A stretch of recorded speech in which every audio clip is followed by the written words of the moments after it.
bipartisan because of their explicit inclusion in the Conservative manifesto. Can I then just ask her to confirm that Labour will be having a free vote on its side next week in the vote? I am arguing, Mr. Speaker, that this is the wrong way to do this kind of change.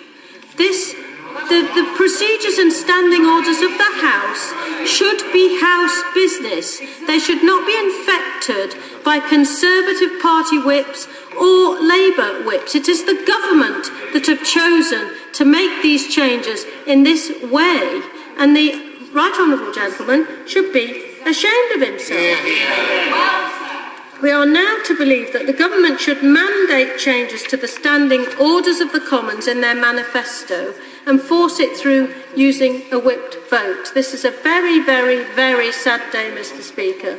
It's the case that the government's changes will turn their slim majority of 12 into something over 3 figures if both Scottish and Welsh MPs are to be prevented from voting.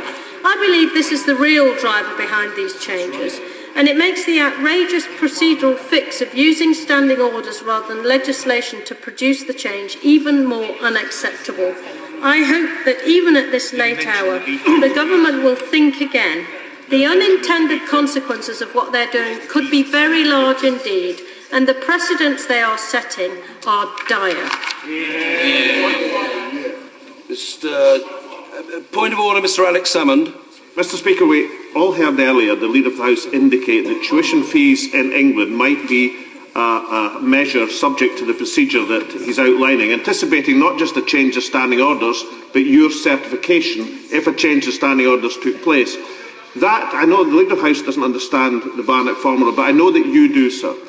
Would that not therefore put you in a position of having to certify and disallow the votes of Scottish, Welsh and Northern Irish members of Parliament, despite the clear direct and indirect effects that would have on their rights to vote and on their constituents?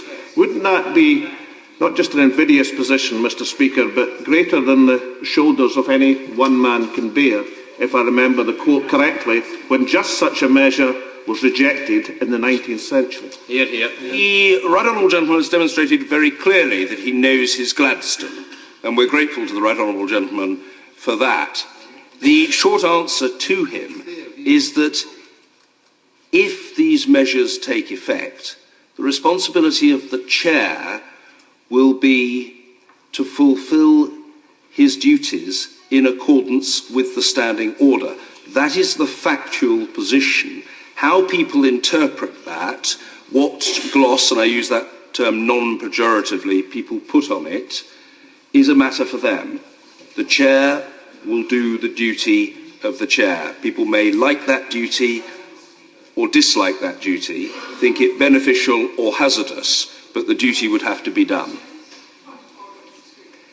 Point of order, Lady Herman. Thank you very much indeed, Mr. Speaker. The point of order relates to the response that's just been given, of which I am very respectful indeed. The Speaker will know that under the proposed standing orders and change to the standing orders, the Speaker is actually forbidden to give reasons in the House for certification. However, the Speaker is not forbidden outside the House to give reasons for certification. Is the Speaker minded to give reasons outside the House for certification?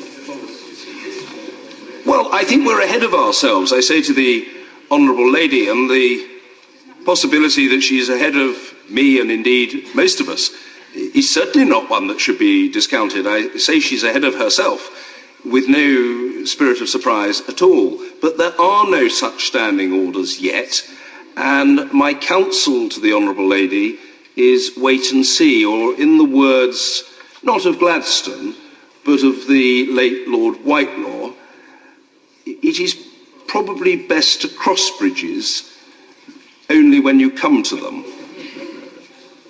Perhaps we can leave it there for today. If there are no further points of order, perhaps we can... The Right Honourable Gentleman, I think, is seeking to speak in the debate rather than to raise a point of order. We will proceed with the debate. Mr. Charles Walker. Mr. Speaker, thank you for calling me to speak in this debate. It's